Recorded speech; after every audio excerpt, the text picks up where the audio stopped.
안녕하세요. 저는 70대 초반의 여성입니다. 저는 참 순진한 인생을 살았습니다. 어렸을 때도 큰 고생 없이 자랐고 좋은 남편 만나 시집도 잘 간 편이라고 생각합니다. 그 흔한 시집살이도 한 적이 없었으니까요. 남편도 늘 자상하게 저를 잘 대해주었죠. 남편 그늘에서 월급 받아 살림해가면서 세상 물정 모르고 살았습니다. 그런데 그게 그늘막이 어떻게 저를 고통에 빠지게 했는가 지금부터 그 이야기를 한번 시작해 보려고 합니다. 여자들끼리 만나면 참 속 썩는 얘기 많이들 하잖아요. 시댁에서 당한 얘기, 자식이 속 썩이는 얘기, 남편이랑 싸운 얘기, 돈 걱정부터 건강 걱정까지 안 나누는 걱정들이 없죠. 그런데 저는 친구들 얘기에 공감을 잘 못하는 편이었습니다. 저는 그런 고민들이 별로 없었거든요. 친구들이 입을 모아 저에게 이야기하곤 했습니다. 아휴, 정말 남편이고 시댁이고 징글징글 하다니까. 어머, 얘는 또 고개 끄덕이면서 듣고만 있네. 너는 남편 얘기 할 거 없어? 너는 맨날 듣기만 하니까 재미없다, 야. 어? 어, 우리 남편도 니네 남편처럼 속상하게 할 때 있지. 다 비슷한 것 같아. 어머, 얘 좀 봐. 너는 네 남편 흠잡을 데 없구나? 볼 흉도 없으니까 이렇게 어색한 말만 나오지. 그러고 보면 너는 참 타고나길 좋은 팔자야. 원래 결혼하면 꼭 한 번씩 속을 썩이는 일이 있다는데 너는 어떻게 그렇게 무탈하게 잘 사니? 남편 복도 있지, 자식 복도 있지. 그만하면 남편 벌이도 넉넉한 편이고. 맞아. 못생긴 년은 이쁜 년 못 따라가고 팔자 좋은 년은 시집 잘 간 년 못 따라간다더니. 나는 꼭 그게 예를 두고 하는 말인 것 같더라니까. 가끔 좀 얄미워. 맞습니다. 앞서 얘기했듯이 저는 정말 흘러가는 대로 살았을 뿐인데요. 인생이 순풍에 돛을 단 것처럼 흘러갔다고나 할까요? 남편과는 중매로 만나 서로 잘 알지도 못하고 결혼을 했지만 운이 좋았던 것인지 참 자상하고 가정적인 사람이었습니다. 저도 수더분한 성격이었고요. 그런 부모 밑에서 자라니 애들도 어찌나 기질이 순하고 착한지 아들 하나, 딸 하나를 두었지만 애들이 그 흔한 사춘기도 안 거치고 공부도 곧잘 해서 딸아이는 저 멀리 외국에 취직해서 살고 있습니다. 아들은 대기업에 들어가 제법 제 앞가림을 잘하고 있었죠. 아들은 어느 정도 홍기가 찬 나이가 되자 며느리감을 데리고 왔습니다. 며느리도 처음엔 참 싹싹했어요. 애교도 많고 부침성도 좋고요. 시어머니 입장과 며느리 입장은 다르니 그 애는 저를 어떻게 생각했을지 모르지만 제 딴에는 좋은 시어머니가 되려고 노력을 많이 했다고 생각합니다. 어머니, 요즘 저희 엄마가요, 제일 잘하신 일이 딸을 낳은 거래요. 이렇게 나이 들고 보니까 딸이랑 친구처럼 오붓하게 쇼핑도 하고 마사지도 받으러 다니고 이런 게 인생의 큰 재미라고 하셔요. 어머님은 아가씨가 미국에 계시니까 이런 재미 많이 못 느끼셨죠? 제가 앞으로 딸처럼 어머니 모시고 좋은 곳 많이 다닐게요. 처음에는 이렇게 사근사근하게 굴던 며느리가 결혼식을 기점으로 조금씩 달라지기 시작했습니다. 저는 며느리에게 최선을 다해 잘해준다고 하긴 했는데 며느리는 영 그게 성에 차지 않는 눈치더라고요. 제 입으로 제 칭찬을 하는 것 같아 말하긴 그렇지만 또 들으셔야 판단을 할 테니까 이야기를 해보자면 애초에 결혼을 시킬 때부터 저는 저희 앞으로 들어온 축의금까지 다 아들 부부에게 줬습니다. 자식 결혼식은 어찌 보면 부모 행사나 다름없다는데 이렇게 하시는 분들이 솔직히 흔하진 않잖아요.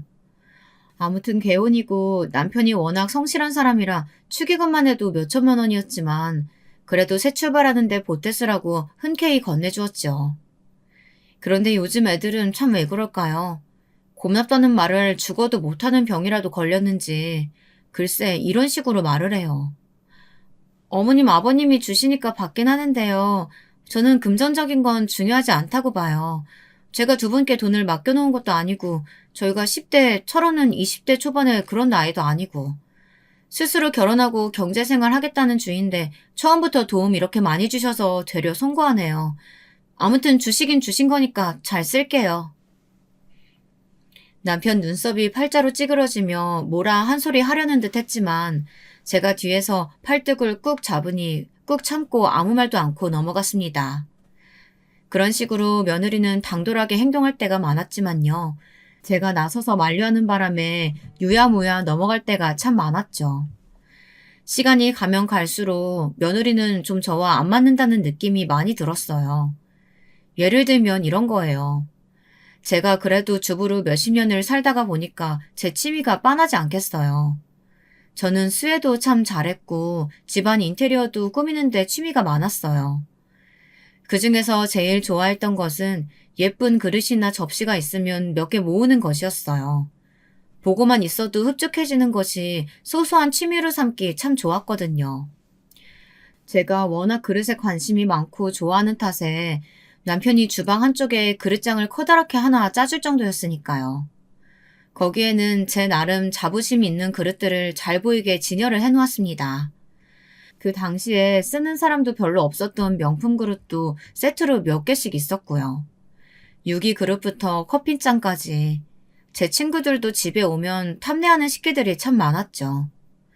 한날은 남편 생일이라고 며느리와 아들이 저희 집에 저녁을 먹으러 온 날이었습니다.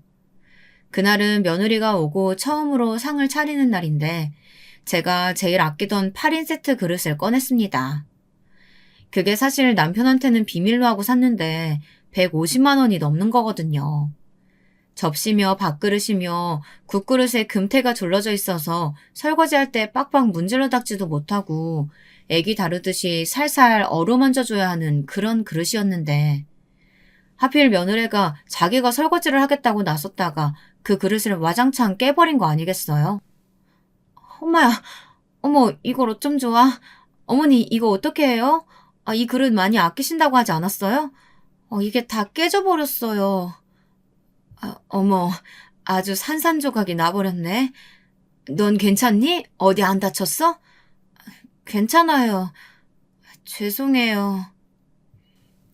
그렇게 며느리는 풀이 죽어서 집에 돌아갔고 저도 속이 상하긴 하더라고요.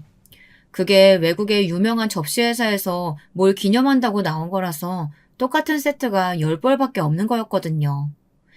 이제 어디서 구할래야 구할 수도 없는 건데 식구도 적고 아끼느라 세트로 맞춰서 꺼낸 적도 한 번도 없는데 이렇게 나름 개시를 하자마자 깨져버리다니 심란한 마음이 들었죠. 근데 참나 다시 이야기하려고 해도 기가 막혀서 말이 안 나오는데 황당한 게 뭔지 아세요? 글쎄 그날 밤 우리 아들 얘기를 들어보니 우리 아들을 붙잡고 그렇게 서럽게 울었더랍니다. 아들이 다음날 전화가 왔어요.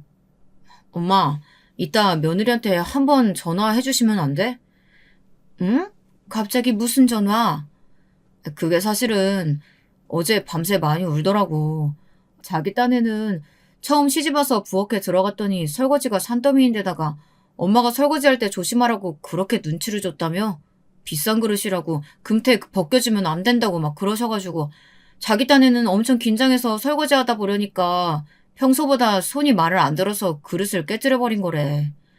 근데 엄마가 부엌에 들어오자마자 걔보다는 그릇을 먼저 살폈다면서? 그게 서러웠나 봐. 나 원참. 이야기가 와전이 돼도 이렇게 와전이 될 수가 있나요? 네, 맞아요. 8인 세트 시키니까 설거지해야 할 그릇이 많게 느껴질 수도 있었겠죠. 제가 그릇을 살살 닦으라고 한 것도 맞긴 맞는데 뭐 잔소리로 늘어놓은 것도 아니고 그냥 일반 수세미를 쓰면 안 된다고 하며 설명을 한번 해준 것뿐이에요. 그리고 설거지도 며느리가 먼저 한다고 나섰던 것인데 마치 제가 고된 시집살이를 시키려고 일부러 설거지 더미를 쌓아둔 것처럼 이야기를 하더라니까요. 고약하고 괘씸한 마음이 들었지만 일단은 아들 부탁도 있고 해서 전화를 해서 이야기를 했죠. 어제 많이 놀랐니? 뭔가 오해가 있는 것 같은데 어제 내가 설거지 시켜서 속상했어? 아니에요. 제가 당연히 해야 할 일인걸요. 무슨 말을 그렇게 하니? 누가 당연히 해야 할 일이 어딨다고.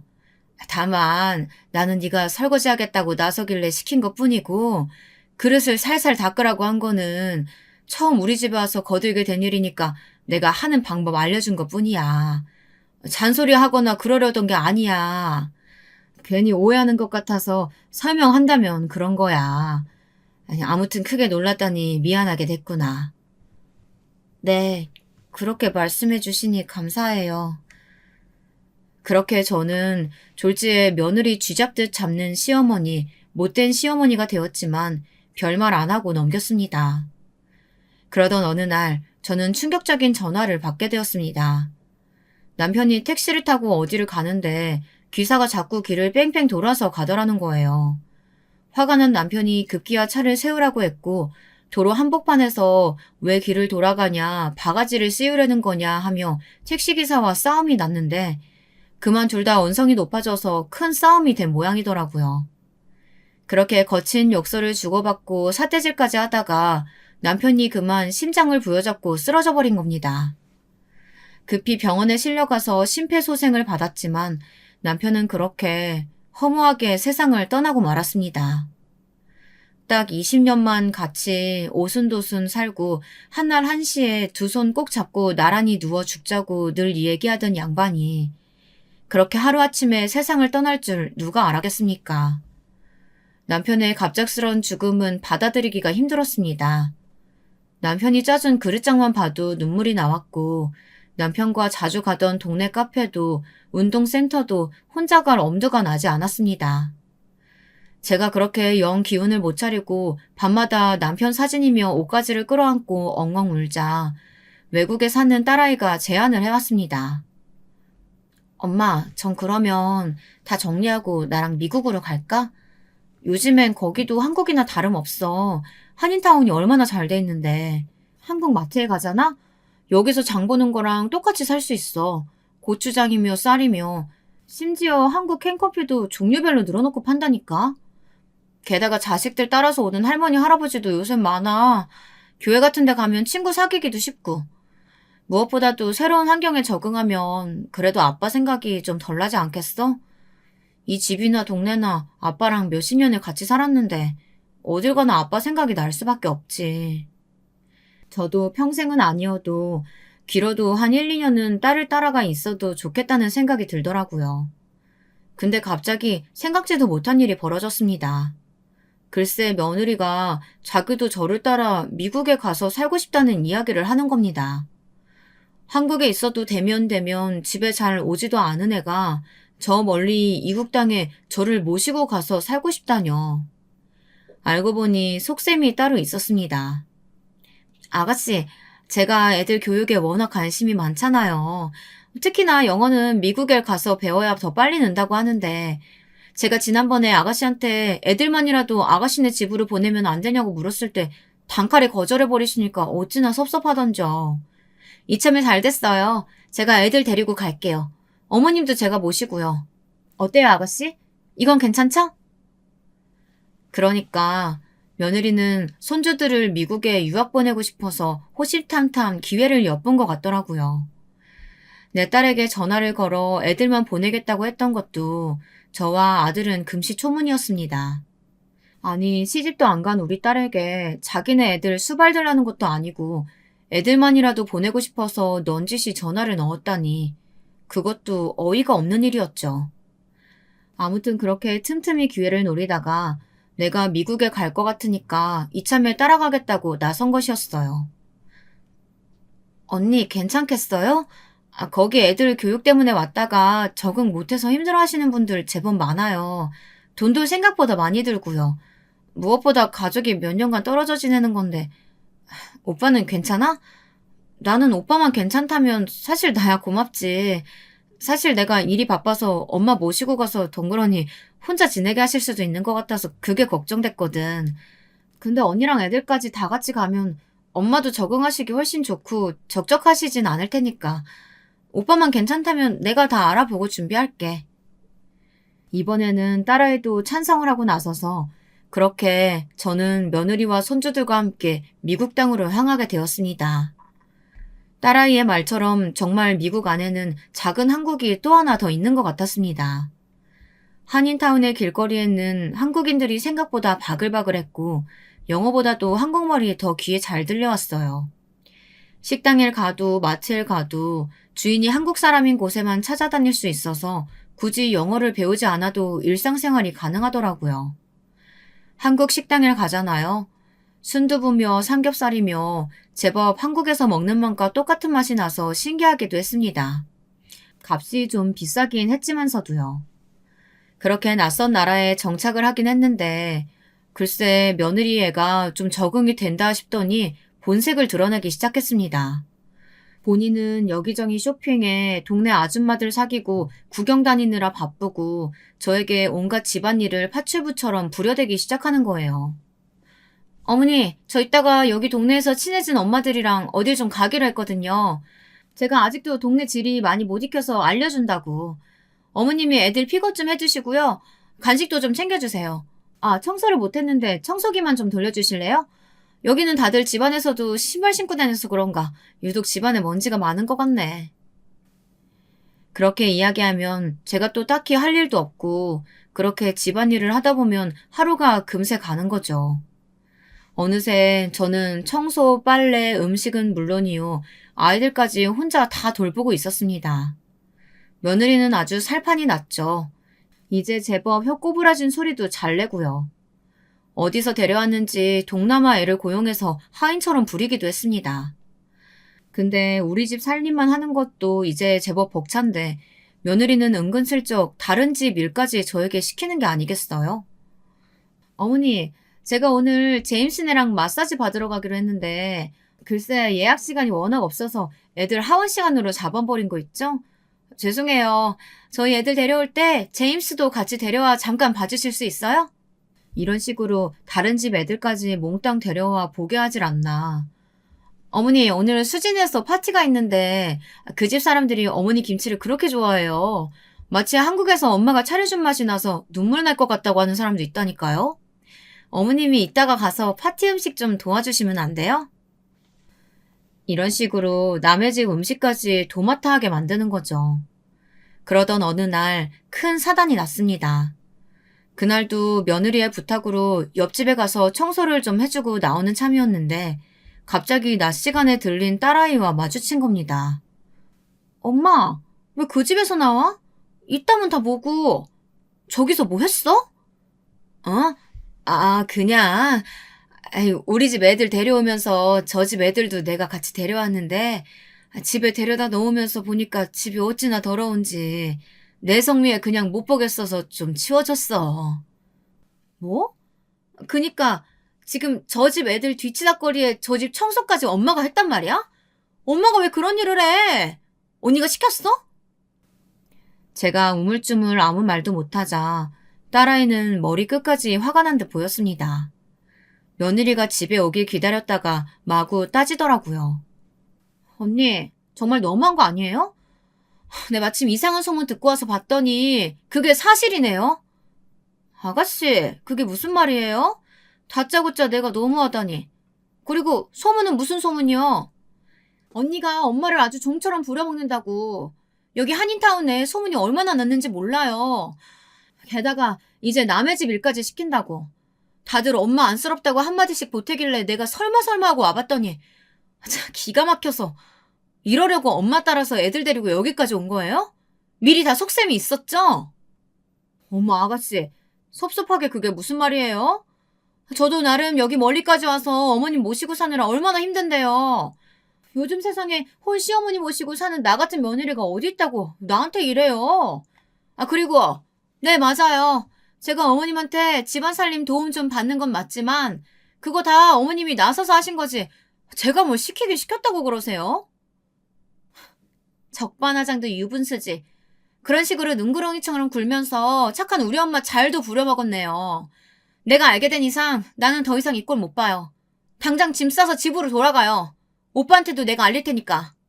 그렇게 딸아이와 며느리는 크게 싸움을 벌였고 저와 며느리 손주는 딸아이에게 쫓기듯이 다시 한국으로 돌아왔습니다. 딸에게 소식을 들은 아들은 불같이 화를 냈죠. 당신 제정신이야? 내가 들은 얘기가 다 사실이야? 아니에요. 직접 보지도 못했으면서. 아가씨가 좀 과장해서 이야기한 것 같은데 절대 어머님한테 그 정도까지 일 시킨 적 없어요. 그쵸 어머님? 저에게 대놓고 묻는데 이혼하겠다고 길길이 뛰는 아들 앞에서 사실대로 말하면 진짜 큰 사단이 날 것 같아 대충 얼버무렸죠. 그래. 내가 심심하고 또 거기 사람들이랑 친하게 지내다 보니까 서로 품앗이도 하고 그런 거야. 이제 다 지난 일이고 우리도 이렇게 무사히 한국에 돌아왔으니까 그만 이야기하자꾸나. 앞으로 같이 살 날이 얼만데 이렇게 돌아오자마자 집안에서 큰 소리가 나면 되겠니? 미국에 가기 전 남편과 살던 집까지 다 처분하고 갔던 터라 저는 당장 지낼 곳이 없었고 미국에서 원래 며느리와 같이 지내기도 했고 자연스럽게 아들 부부와 합가를 하게 됐습니다. 며느리는 근데 그게 영 못마땅한 눈치더군요. 오래 있지 않았어도 그새 미국 시간에 적응이 된 것인지 밤에 유독 잠이 안 와 거실로 나갔다가 아들에게 은근히 조르는 며느리의 말을 듣게 되었습니다. 어머님, 어디 시골에 집이라도 한 채 알아봐서 거기 살게 해드리면 안 돼? 요새는 시골에 빈집도 많아서 그냥 공짜로 살게 해주는 데도 많다던데. 어머님도 아파트에 사시는 거 답답하지 않겠어? 그리고 당신은 모르지만 어머니 모시는 거 쉽지 않다. 나 미국에서 정말 힘들었어. 근데 아가씨한테 결국엔 그런 소리나 듣고 나도 힘들고 보람도 없고 또 괜한 소리 들을까봐 이제 어머니 모시기 싫어. 무슨 소리야. 당연히 어머니는 내가 모셔야지. 그런 쓸데없는 소리 할 거면 잠이나 자. 치. 단호한 아들의 말에 며느리는 더 갖다 붙이지도 못하는 눈치였습니다. 며느리가 새삼 고약하다는 생각도 들고 서운한 마음도 들었습니다. 나를 내보내려거든 어디 근처에 아파트라도 한 채 마련하던가 그 돈마저 아까워서 어디 남의 빈 시골집에 들어가서 살게 하자고 이야기를 하다니 그런 말도 안 되는 알랑방구에 콧방귀도 안 끼는 아들이 새삼 참 든든하더라고요.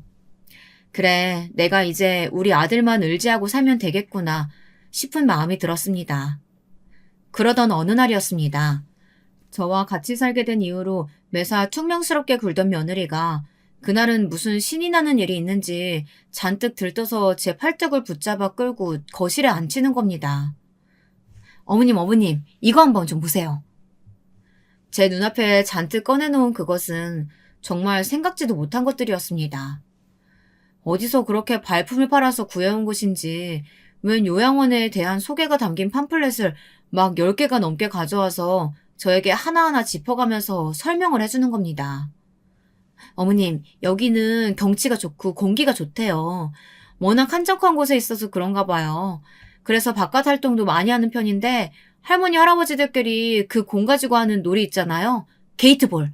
그것도 야외에서 하고 텃밭 가꾸기 같은 것도 하고요. 왜 어머님, 아버님이랑 그런 거 하는 거 참 좋아하셨잖아요. 어머님, 여기는 음식이 참 맛있대요. 매 끼니마다 내려가서 뷔페처럼 떠먹으면 된다고 하더라고요. 실제로 제가 가서 시식도 해봤는데 정말 맛있더라고요. 매 끼니마다 골라서 먹으면 되니까 질리지도 않겠어요. 혼자 끼니 챙겨 먹기가 그렇게 귀찮잖아요. 여자들은 남이 해주는 밥이 최고고요. 거기다가 어머님 미국 음식도 워낙 좋아하셨는데 양식 메뉴도 정말 많아요. 그리고 여기는 마지막으로 할머니, 할아버지들이 다 어머님 또래여서 너무 재미날 것 같더라고요.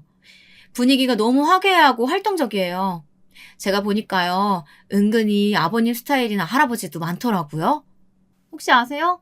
거기서 아버님 닮은 분이랑 또 한 번 사랑에 빠지실지? 어머, 제가 너무 주책이었어요? 참, 어디 요양원 홍보 대사라도 된 줄 알았습니다. 여긴 뭐가 좋고 저긴 뭐가 좋고 어찌나 설명을 잘하던지 저조차도 내일 당장 가보고 싶게 귀가 솔깃한 이야기들을 많이 하더라고요. 그런데도 기가 막힌 건 뭔지 아십니까? 자세히 들여다보면 다 공통점이 있다는 겁니다. 요양원들이 대체로 서울이랑 엄청 멀리 떨어진 곳에 있더라고요. 혹시나 가까우면 지들이 주말에 자주 찾아와야 될까봐 그런 속셈이었겠죠. 그리고 가격대도요. 저도 친구들이며 언니들에게 워낙 많이 들어서 아는데 그 중에도 좀 저렴하고 그런 데만 골라서 알아왔더라고요. 뭐 어디 나라에서 운영하는 시설보다도 못한 그런 곳들로 말입니다. 그러니까 지금 나더러 요양원을 가라는 거냐? 아범도 같이 알아본 게냐? 아유, 아니요. 아범한테는 어머님이 차차 얘기해 주시면 더 좋죠. 제가 이렇게 고생해서 알아봤어도 아범은 괜히 난리칠걸요? 그냥 어머님이 이런 것에 관심 있으신가 먼저 의사 여쭤보는 거예요. 그래야 어머님이 마음에 드시는 대로 일단 고르실 수 있으니까요. 그럼 대략 비용이랑 다 알아보고 나서 그 다음에 아범한테 꼭 가고 싶다. 이렇게 저희 둘을 조르는 거죠. 요새 요양원이 좀 비싼가요? 저도 큰맘 먹고 알아본 거예요. 예, 너 지금 나를 바보로 하니? 제가 전에 없이 날카롭게 전곡을 찌르자 며느리는 놀란 눈치였습니다. 네, 보아하니 네가 시어머니 모시기 귀찮아서 이리저리 꾀를 낸 모양인데 나는 그런 데 가서 살 생각 추호도 없다. 내 친구들 말 들어보니 요양원도 요양원 나름이라면서 괜히 거기 있으니까 더 늙은 기분 들어서 도로 나왔다는 애들도 많어. 그리고 네 말처럼 요양원이 좀 비싸니? 그러니까 그런 데다 허튼 돈 쓸 생각하지 말고 괜히 집에 분란 일으키지 말고 이 요양원 책자들 얼른 갖다 버려라. 제가 완강하게 거부하자 며느리는 당황한 기색이었지만 또 웬일로 주섬주섬 팜플렛들을 가져다가 치우면서 순순히 물러나더군요. 알았어요. 알았어. 정말 좋은 곳에 어머님 모시고 싶은 제 마음 몰라주시니 섭섭하네요. 네. 요양원 얘기는 그럼 못 들은 걸로 해주세요. 어머님 말씀대로 이건 다 갖다 버릴게요. 그럼 됐죠? 그렇게 저를 요양원에 보내려던 며느리는 의외로 그 결심을 쉽게 포기한 듯 보였습니다. 저에게 그런 제안을 했던 게 내심 미안했던지 전보다 더 저에게 잘해주기도 했어요. 같이 쇼핑도 가자고 하고 제가 좋아하는 그릇도 비싼 걸로 세트로 선물도 해주고요. 아들도 그런 며느리의 변한 모습이 흡족한 것 같았습니다. 그렇게 하루하루가 평화롭게 흘러가는가 싶더니 정말 경악을 금치 못할 일이 일어나고 말았습니다. 그날은 며느리가 어디 꽃놀이를 가자고 해서 같이 차를 타고 나선 날이었습니다. 그즈음에 둘이 어디 놀러 다니는 일이 많았기에 오늘도 나들이를 가려나 보다 하고 따라 나섰죠. 며느리는 차를 타고 좀 많이 가야 하니 눈을 좀 붙이라고 말을 했어요. 그래서 저는 까무룩 잠이 들었습니다. 어머님, 다 왔어요. 도착했어요. 일어나 보세요. 그리고 목적지에 도착했다며 저를 흔들어 깨우는 며느리의 손길에 눈을 떠보니 보이는 것은 충격적이게도 요양원 간판이었습니다. 아니, 꽃놀이 간다더니 여기는 왜? 여긴 왜 온 거냐? 어머니, 이제부터 여기에 좀 계셔야겠어요. 덮어놓고 이런 데서 못 산다고 얘기하지 마시고 경험이라도 한번 해보세요. 혹시 알아요? 여기가 말로만 듣던 천국 같은 곳일지. 네, 그렇습니다. 며느리는 작심하고 저를 요양원에 데려다 놓으려고 이 모든 것을 계약한 겁니다. 일부러 저를 안심시키려고 최근에 여기저기 데리고 다니고 무척 잘 대해준 것이죠. 그뿐인 줄 아세요? 제가 자는 사이에 제 휴대폰도 빼앗아 버렸더군요. 혹시나 제가 아들에게 전화를 걸어 데리러 와달라고 할까 봐서요. 정말 철저하게 계획한 것인지 자동차 트렁크에는 제 옷가지며 짐을 한 보따리 싸서 준비해뒀더군요. 그렇게 며느리는 저를 요양원에 버리고 가버리고 말았습니다. 아주 신속하게 절차를 밟아 저를 방 한 칸에 들여다 놓고 주랭랑을 쳐버리더군요. 아들에게 연락해보려는 시도요. 엄청 많이 했었죠. 그런데 며느리가 요양원에도 무슨 신신당부를 해둔 건지 이상하게 유독 제가 전화 근처에 가면 직원들이 와서 저를 만류하곤 했습니다. 주위 할머니 할아버지들에게 휴대폰을 빌려 쓰기라도 하려고 해도 쏜새같이 달려와서 저를 막더라고요. 내 아들에게 전화해야 한다니까 전화 한 통만 하게 해줘요. 네? 할머니, 처음에 오시면 다 그래요. 근데 괜히 목소리 들으면 더 보고 싶고 울적해지실 수도 있으니까 적응하실 때까지만 좀 참아주세요. 그때 전화 꼭 하게 해드릴게요. 요양원에 적응을 해야 한다는 핑계로 전화 근처에는 얼씬도 못하게 하니 저는 속만 타들어갈 뿐이었습니다. 네, 있어 보니까 요양원이란 곳은 예상대로 있을 곳이 못 되더라고요. 천국 같은 곳은 개뿔, 하루하루가 지옥 같은 곳이었습니다. 제가 있었던 곳이 유독 시설이 열악한 곳이었을지 모릅니다. 거기에서의 생활을 잠깐 들려드리자면요.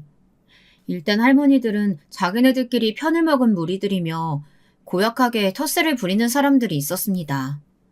막 순진하고 약한 할머니들을 놀려대고 괴롭히는 게 일상의 큰 재미인 것 같더라니까요. 자세히 보면 괴롭힘에 타깃이 되는 할머니들의 특징이 있었는데요. 자식들에게 전화가 자주 오거나 자식들이 자주 찾아오는 할머니, 자식들이 용돈을 매 주마다 넉넉하게 넣어줘서 간식 같은 걸 잘 사먹는 할머니들은 질투의 대상이 된 거죠. 내 자식은 나를 여기에 던져놓고 거들떠도 안 보는데 남의 자식이 하는 꼴을 보면 배알이 뒤틀려서 괴롭히는 눈치더라고요. 이런 환경이다 보니 주위 할머니들이랑 친해질래야 친해질 수가 없더라고요. 괜히 저 깡패 같은 할머니 눈밖에 날까봐 조심조심 있는 듯 없는 듯 지내야 했습니다. 그뿐입니까? 직원들의 태도도 영 못마땅했습니다. 여기 할머니, 할아버지들이요. 겉으로 보면 참 깔끔합니다. 머리도 아주 잘 감겨서 정돈되어 있고 냄새들도 안 나고. 그게 왜 그런지 아십니까? 아주 사람을 윽박을 질러가며 아침 저녁으로 빡빡 닦아주니까 그래요. 자식들이야 가끔 와서 들여다보면 아주 우리 부모님이 외관상 깔끔하고 그래서 좋아하고 흡족해할 수는 있지만 그런 외모를 가꾸려고 얼마나 직원들이 할머니 할아버지들을 집신짝 다루듯이 다루는지 알면 다들 기절초풍할 겁니다. 그렇게 지옥과도 같은 요양원에서 지내고 있는데 어느 날 갑자기 며느리가 저를 찾아왔습니다. 어머니, 잘 지내셨어요? 얘야, 왔구나. 너가 나를 데리러 올 줄 알았어. 내가 잘못했다. 뭔진 모르겠지만 내가 다 잘못했다. 내가 이렇게 빌 테니까 나 여기서 제발 꺼내다오. 나 여기서는 정말 못 살겠다. 어머니. 제가 좋은 곳으로 엄청 열심히 알아본 건데 여기가 마음에 안 드셨어요? 마음에 들고 안 들고 그런 거 난 모른다. 나 여기서는 정말 못 살아. 제발 나 당장 좀 데려가 달라니까. 제 애원을 듣던 며느리가 말했습니다. 네, 어머님. 저도 이제 더 이상 어머니 찾아 헤매는 남편 못 보겠어요. 그냥 좀 친척집이나 친구네 집에 며칠 놀러 갔다고 하면 그런 줄 알지. 사람이 밥도 못 먹고 회사도 안 나가고 어머니만 소송만 하고 있어요. 저도 못할 짓이니까 어머님 데려가려고 이렇게 왔어요. 우리 아들이 나 찾을 줄 알았다. 얼른 나 데려가다오. 우리 아들이 이 엄마 애타게 찾고 있었구나. 네, 데려가 드린다고요. 근데 어머니, 한 가지 조건이 있어요. 그이에게는 절대 제가 요양원에 모셔다 드렸다는 얘기 하지 마세요. 그 얘기 하신다면 저도 이판사판이에요. 여기 요양원에 쥐도새도 모르게 다시 모셔다 드릴 테니까 그런 줄 알고 절대 요양원 얘기는 입 밖에도 내지 마세요. 알았어. 얼른 가자. 얼른 가. 저는 정신없이 고개를 끄덕일 수밖에 없었습니다. 집에 갈 수 있다니, 나를 그렇게 찾아 헤매던 우리 아들을 이제 만날 수가 있다니 뭔들 못하겠습니까? 당장 쓸개나 창자를 떼달라고 해도 그렇게 했을 겁니다. 그렇게 며느리는 저를 데리고 집으로 들어갔어요. 아들은 울면서 버선발로 나왔습니다. 엄마, 대체 어디 가셨던 거예요? 제가 얼마나 찾았는지 아세요? 미안하다. 내가 그릇 세트를 몇 개 더 사고 싶었는데 며느리가 너무 비싸다고 안 사준다고 하지 뭐냐. 시위 삼아 짐 싸서 잠시 친구 집에 가 있는다는 게. 여보, 미안해요. 어머니가 자꾸 고집 부리시는 바람에 저랑 조금 다퉜어요. 제가 그냥 비싸더라도 눈 딱 감고 어머님 사고 싶으시다는 그릇 하나 사드릴 걸. 저도 괜히 고집 부려서. 미안해요. 근데 어머님, 이렇게 나가서 연락도 없이 깜깜무소식인 건 정말 너무하셨어요. 앞으로는 절대 그러지 마세요. 정말 뻔뻔한 며느리는 순진한 척 연기도 잘하더군요. 며느리는 제게 미리 이렇게 변명을 하라고 일러주었습니다. 저를 며느리를 잡으려고 연락도 끊고 집을 나가 몇 날 며칠 들어오지 않으며 시위하는 못된 시어머니로 만들어 두었더군요. 아들은 처음엔 반신반의했지만 그래도 천신만고 끝에 저를 다시 찾았다는 생각에 그저 안심이 되었던지 더 따지지는 않았습니다. 엄마 얼굴 다시는 못 보는 줄 알고 내가 얼마나 놀랐는지 알아요? 다신 그러지 마세요. 그렇게 저는 다시 아들네 집에서 살게 되었습니다. 며느리는 저와 다시 같이 살게 된 게 정말 끔찍하게도 싫었나 봅니다. 특히나 저는 요양원에 있으면서 거기 침대가 안 맞았던지라 허리가 너무 안 좋아졌는데요.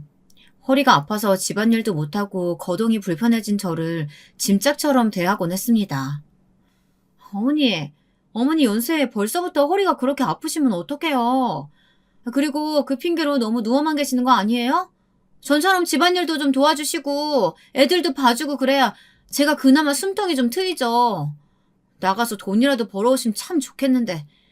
어머님은 평생 아버님 덕에 사회생활도 안 해보셨으니까 밖에 나가서 무슨 일 해야 할지도 모르시죠?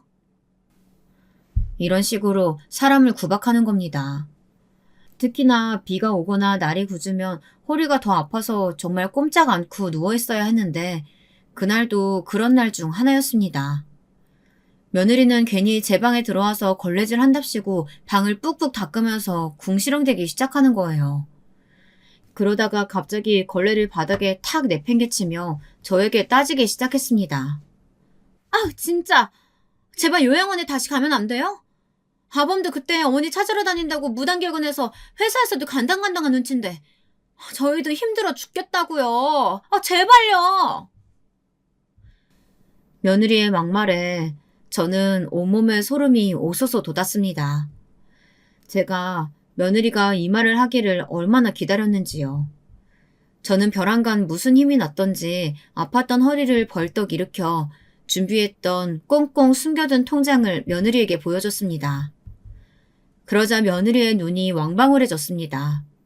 통장에 적힌 내용을 보더니 갑자기 무릎을 꿇고 싹싹 빌더군요. 그것은 며느리가 제가 있던 요양원으로 돈을 이체한 내역이 증거로 남아있는 며느리의 통장이었습니다. 너 말 잘했다. 나보고 요양원으로 다시 가라고? 어느 요양원 말이냐? 혹시 내가 있던 그 시골 요양원 말하는 거냐? 너 나를 내 친구네서 모셔왔다고 거짓말하게 하더니 감히 나에게 또 요양원으로 가라고 협박 아닌 협박을 해. 여기 통장에 찍힌 내역 봐라. 네가 그 시골 성심 요양원으로 다달이 요양원 비용 이체했더구나. 네가 나를 요양원에 강제로 보내고 거기에다가 돈도 보낸 증거를 내가 찾아서 가지고 있었어. 제가 벼락같이 호통을 치자 며느리는 싹싹 빌며 말했습니다. 그걸 어머니가 어떻게... 얼른 주세요. 제 통장이에요. 제가 잘못했어요. 통장만 주시면 다 없던 일로 하고 어머님한테 요양원 가라는 말도 앞으로 안 하고 잘 모실게요. 아범이 보면 속상해할 거예요. 얼른 그 통장 이리 주세요. 며느리가 싹싹 빌고 있는데 갑자기 문이 벌컥 열리며 아들과 딸이 들이닥쳤습니다. 제가 아들과 딸에게 미리 연락을 해두었거든요. 오늘 큰 진실을 알려줄 테니 집으로 오라고요. 며느리가 기가 막히게 때를 잡아 저를 잡두리하기 시작했던 것이죠. 며느리는 얼굴이 하얗게 질린 채 사시나무처럼 벌벌 떨기 시작했죠. 아니 당신이 어떻게...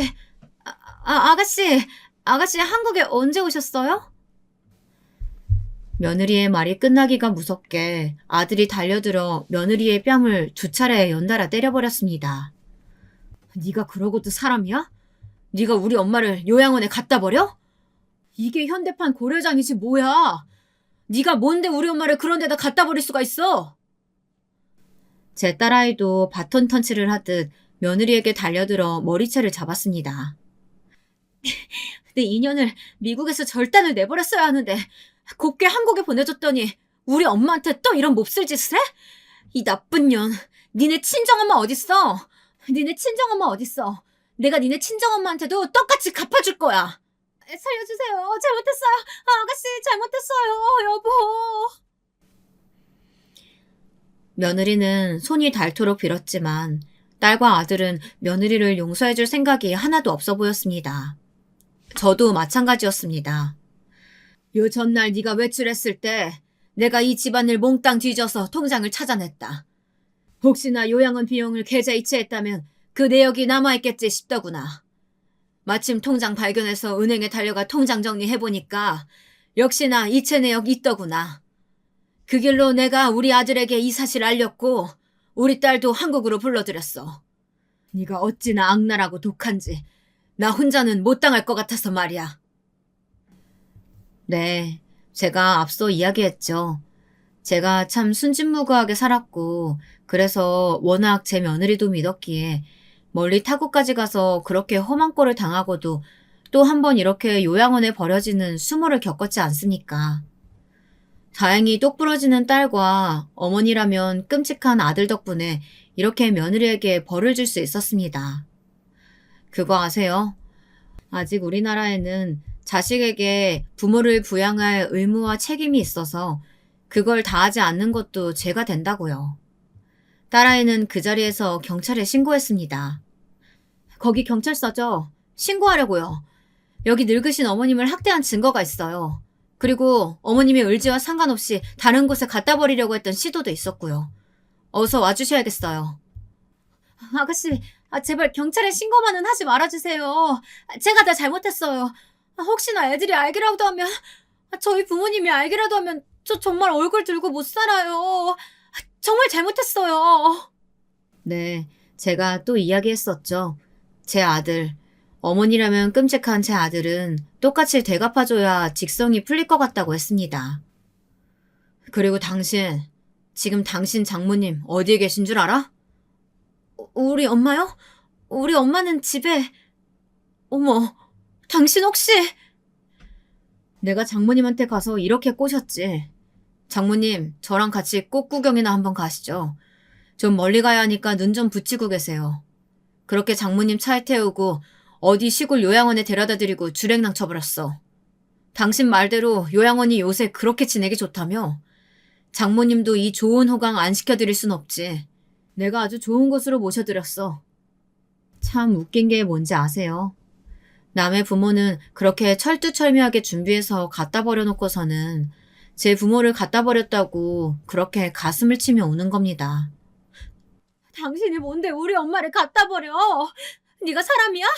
어떻게 짐승도 아니고 사람이 부모를 갖다 버려? 어디야? 그 요양원 어디냐고? 참 웃긴다. 짐승? 이게 다 네가 먼저 저지른 일인데 네 입에서 짐승이라는 말이 나와? 장모님 어디에 모셨냐고? 거기가 전라도였나 경상도였나? 아니면 그냥 미국으로 보내서 남의 집 신모살이 시켜버릴 걸 그랬나? 내가 알려줄 줄 알고? 너도 똑같이 나처럼 한 달 하고 두 보름을 더 네 엄마 찾아서 애타게 헤매봐. 그래야 네가 얼마나 엄청난 짓 저질렀는지 몸소 깨달을 테니까. 말은 그렇게 했지만 사실 어떻게 장모를 요양원에 내다 버렸겠습니까? 며느리가 진짜 대단하게 악질인 거죠. 아들은 이 일들을 계획하고 몰래 장모를 어디 동남아 같은 데 패키지 여행을 보내두었다고 했습니다. 그리고 마치 어디 요양원에 보낸 것처럼 이야기하며 혼쭐을 내준 거죠. 며느리는 그렇게 일주일을 꼬박 자기 엄마를 찾아서 요양원을 샅샅이 뒤졌다고 해요. 아주 요양원 박사가 되었을 거예요. 저를 그런 데다가 데려다 두려고 아주 열심히 연구한 것이 한 번, 이렇게 제 부모를 찾느라고 이잡듯이 뒤지느라 2번. 그렇게 전국에 안 가본 요양원이 없을걸요. 그러다가 다시 한국에 돌아온 사돈이 공항에서 며느리에게 전화를 걸자 엉엉 울면서 맨발로 달려가 상봉을 했다지 뭐예요. 엄마, 나한테 말도 안 하고 거길 어디라고 갔다 와? 어머, 얘가 왜 이래? 이 꼴은 또 뭐고? 나 우리 사위 덕에 뻑적지근하게 여행하고 온 거야. 우리 사위는 가지 않았어? 내가 고맙단 얘기 해야 되는데. 엄마, 내가 사실 엄청난 일을 저질렀어. 나 어떡하지? 나 어떻게 이 죄를 다 갚지? 그 자리에 앉아 며느리는 펑펑 오열을 했다고 합니다. 만감이 교차했겠죠. 엄마를 찾았다는 안도감과 자기가 엄청난 잘못을 저질렀다는 깨달음, 그리고 죄책감. 그럼에도 장모님을 참아 버리지 못하고 여행을 보내드린 남편에 대한 미안함까지. 그렇게 며느리는 엄청난 일을 저지른 대가로 재산도 한 푼 받지 못하고 아들에게 이혼을 당하게 되었습니다. 아들이 어찌나 험악하게 으름장을 놓았던지 그렇게 끔찍하게 여기던 제 자식 근처에도 앞으로 얼씬도 못하게 되었습니다. 여보, 제가 다 잘못했어요. 다른 벌은 제가 다 달게 받을게요. 제발 아이들만 만나게 해주세요. 왜? 우리 애들한테도 커서 부모 버리라고 가르치게? 당신 같은 여자는 부모로서의 자격 없어. 우리 애들이 자기처럼 클까봐 겁난다. 절대 못 보여줘. 제발 애들한테는 비밀로 해주세요. 제가 그런 엄청난 짓 저질렀다는 거 알면. 그러니까 애들 곁에는 얼씬도 하지 말란 말이야. 그랬더니 어딘가 정신이 이상해진 모양인지 헛소리를 하면서 동네를 돌아다닌다는 이야기를 듣기도 했습니다. 부모가 눈앞에 멀쩡히 있는데 엄마가 없어졌다며 그렇게 동네를 뒤지고 다닌대요. 상태가 점점 심해져서 그쪽 부모가 며느리를 어디 정신병동에 입원시켰다는 이야기를 듣기도 했습니다. 듣자 하니 정신병동이라는 곳도 제가 있던 요양원과 다를 바 없는 곳이잖아요. 아침 저녁으로 깨끗이 씻기고 입히기는 하지만 어딘가 영혼이 없는 사람들이 모여서 지내는, 간호사에게 잘못 보이면 흠씨 두들겨 맞기도 하는 그런 곳이요. 본인이 저지른 죄로 본인도 똑같은 시설에서 지내게 되었으니 인과응보란 말이 어느 정도 맞는 것 같기도 합니다. 저는 어떻게 지내냐고요? 저는 서울 시내의 한 고급 요양원에서 살고 있습니다. 듣는 분들께서는 그놈의 요양원 지겹지도 않느냐고 물어보시겠죠. 그러나 제가 지금 지내는 곳은 다릅니다. 한 달에 비용만 700만 원이 넘게 들고 여기 들어오려면 보증금을 10억을 넘게 내야 했으니까요. 시설도 무척 고급스럽고 사실 요양원이라기보다는 서울의 좋은 아파트 한 채에 사는 거나 다름이 없습니다. 사실 제가 허리가 무척 안 좋아지지 않았습니까? 이곳은 곳곳에 제가 붙잡고 다닐 수 있는 안전바 같은 것이 잘 설치되어 있어서 거동하기에 참 좋습니다. 게다가 엘리베이터만 타고 내려가면 요양원에 사는 사람들만 이용할 수 있는 병원이 있는데 거기 선생님이 우리나라에서 허리에 관해서는 1인자라나요? 여사님, 허리가 많이 좋아지셨어요. 그래도 갑자기 무리하거나 하시면 또다시 안 좋아지실 수 있으니까 조심하시고요. 이제 복대도 가급적 없이 활동하셔도 큰 무리 없으시겠네요. 복대란 게 하고 있으면 허리가 편하게 느껴지긴 해도 계속 하고 있으면 그거에 의지하게 돼서 허리가 되려 약해질 수 있거든요. 허리 힘 차츰 더 기를 수 있도록 여기 내려오셔서 물리치료랑 마사지도 꾸준히 받으시고요. 그렇게 지척에서 치료도 받고 마사지도 받고 재활 운동도 하니 제 허리는 눈에 띄게 좋아졌습니다. 네, 그러니까 제가 있는 요양원은 흔히 말하는 고급 실버타운으로 그저 저같이 나이 든 사람이 편하게 누릴 수 있는 편의시설이 다른 아파트보다 많은 곳이라고나 할까요? 어떻게 이런 고급스러운 곳에 살게 되었냐고요? 사실 며느리가 무슨 성견지명이 있었던지 저와 남편이 결혼할 때 건네준 축의금이며 들어오는 돈들을 모아서 아름아름 투자를 했다고 합니다. 그때 투자에 든 아파트며 건물이 시세가 많이 올라서 이번에 이혼하고 재산을 처분할 때 보니 아주 알짜배기들이 많더라고요. 그뿐인가요? 애들 앞으로 넣어둔 주식도 수익이 좋아서 그건 아직 팔지는 않았지만 나중에 정말 더 큰 재산을 잃을 수도 있다고 했습니다. 며느리 소원대로 저를 요양원에 모시는데 그 돈이 쓰이게 되었네요. 저는 이곳에서 새로운 재능을 발견했습니다. 여기서는 저희에게 취미도 가르쳐주는데 도자기로 그릇을 빚는 수업도 있더라고요. 거기에 참석했는데 거기 선생님이 말하기를 저처럼 타고난 사람이 없다는 거예요. 어머 어르신, 정말 눈썰미도 좋으시고 감각이 있으세요. 이 그릇 모양하며 저번에 색 입히신 것도 보니까 아주 고급스러운 게 취향이 고급스러운 분들이 너무 좋아하실 것 같아요. 이런 일 해보신 적 있으세요? 제가 워낙 그릇을 좋아해서 젊을 때도 큰돈 생기면 남들은 백이며 화장품이며 본인 치장하느라 바빴는데 나는 평소에는 군침만 흘리던 그릇 세트 사서 모았어요. 어머, 그러셨구나. 그게 다 연륜이죠, 어르신. 이건 젊은 사람들도 절대 흉내 못 낼 솜씨예요. 저랑 본격적으로 한번 개발시켜봐요. 그렇게 저는 그릇 공방을 새롭게 다니며 제 2의 인생을 시작하였습니다. 열심히 솜씨를 개발해서 우리 아들 새장가 갈 때 꼭 좋은 세트로 32피스로다가 맞춰서 선물로 줘보렵니다.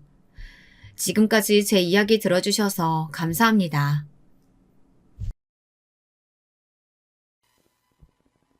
안녕하세요. 요즘 이 사연 채널 속 사람들의 이야기를 들으며 사는 게 낙인데요. 저 역시 오늘 여러분들에게 말하고 싶은 가슴속에 한 맺힌 이야기가 있어 이렇게 사연을 보내게 되었습니다. 비록 글재주도 없고 나이도 늙어 어렵게 타자를 치고 있지만 끝까지 들어주셨으면 합니다. 그럼 지금부터 시작해 볼게요. 제 인생은 어쩌면 초반부터 운이 없었던 것 같습니다. 남들은 돈이 많은 집안에서 태어나기도 하고 그게 아니면 좋은 부모 밑이나 좋은 형제를 가지기도 한다는데 저에겐 이 무엇 중 어떤 것에도 해당되는 게 없었거든요. 태어나자마자 어머니와 아버지의 이혼으로 할머니에게 맡겨져 자랐고 할머니도 저를 키우기 힘든 형편이셨던지라 할머니가 돌아가시고 난 후엔 눈칫밥을 먹으며 이 집 저 집을 옮겨 다니다 성인이 되어버렸습니다. 어딜 가서도 짐덩어리 혹은 민폐라는 생각이 있었기 때문에 저는 늘 숨을 죽이고 살아야만 했어요. 제가 원하는 거, 갖고 싶은 걸 떳떳하게 요구할 수도 없었고 제 감정도 제대로 표현하지 못했습니다. 그걸 받아주는 어른이 제겐 없었으니까요. 당시 이모 집엔 딸이 한 명 있었는데요. 그 딸은 수시로 저를 내쫓으려 안달이었습니다. 저 때문에 자기 용돈도 줄어들고 문제집 살 돈도 없어졌다며 어떻게든 제가 없어지길 바라곤 했습니다. 그러면서 제게 설거지나 심부름을 시키곤 했는데 그러면서 하는 말이 빌부터 사는 주제에 이런 거라도 해서 값을 치러라 라는 거였어요. 저는 그 말을 들으면서 모욕감과 수치심을 참을 수가 없었고 그때마다 눈물이 앞을 가렸지만 그렇다고 이 집에서 나가면 갈 데도 없었기 때문에 어쩔 수 없이 그 아이의 요구를 다 들어주어야 했어요. 이 집의 일원이셨던 이모 역시 어른이었지만 자기 딸의 이런 만행을 알면서도 딱히 자극적으로 나서지 않으셨죠. 그래서 저는 항상 외톨이였어요. 늘 외로웠고 마음엔 허기가 가득했어요. 그래서일까요? 남편을 만났을 때 저는 그저 이 사람과 함께 식구가 되고 싶단 열망이 간절했습니다. 우리 언제 결혼해? 얼른 결혼하면 안 돼? 제가 이렇게 보채기도 했을 정도니까요. 당시 쑥스러워서 자기니 뭐니 하는 호칭은 못 쓰고 덤덤하게 오빠 정도로 부르곤 했었는데 오빠는 언제나 저를 넉넉하게 받아주는 사람이었어요. 제가 자라온 환경도 다 알고 있었고 누구보다 제 마음을 이해해주고 있었고 마치 제가 짊어진 짐까지 함께 짊어주는 사람 같았어요. 그랬던 사람이니 더 망설일 이유가 없었어요. 하지만 우리 아직 돈도 모아야 하고 집도 마련하려면 시간이 필요하잖아. 조금만 기다려줘. 하고 신중하려 했기에 어쩔 수 없이 그 말에 따를 수밖에 없었지요. 그 후 저도 오빠도 직장을 다니면서 한 푼 두 푼 지독하게 아껴가며 돈을 모았습니다. 정말 그때의 저를 생각하면 제 생활력이 거기서부터 출발했구나 싶을 정도로 대단했어요. 그렇게 돈을 모아 결혼 자금을 모으고 드디어 결혼을 할 수 있게 됐을 땐 뭐랄까요? 이제야 내 집이 생겼다는 안도감, 가족이 생겼다는 안도감에 말도 못하고 눈물만 뚝뚝 흘렸던 것 같아요. 오빠는 그런 저를 꼭 껴안아 주었고요. 하지만 결혼할 준비가 다 되어 있다고 해서 결혼을 할 수 있는 건 아니더라고요. 예상했어야 할 난관이 저를 기다리고 있었던 거예요. 바로 시어머니였죠. 시어머니는 저를 보자마자 대놓고 혀를 끌끌 차셨습니다. 뭐라고?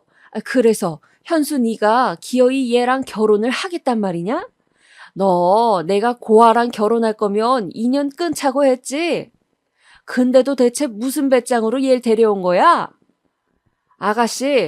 아가씨는 어떻게 우리 아들을 꼬신 거야? 보아하니 얼굴도 그저 그렇고 직업도 변변치 않으면서 어떻게 꼬셨길래 내 아들을 이런 불효자로 만들어? 처음 보는 제게 호랑이같이 버럭버럭 소리를 치는 시어머니가 저는 너무도 무서웠습니다. 지금도 시어머니는 며느리들에게 어려운 존재이지만 저 때는 더욱 그랬어요.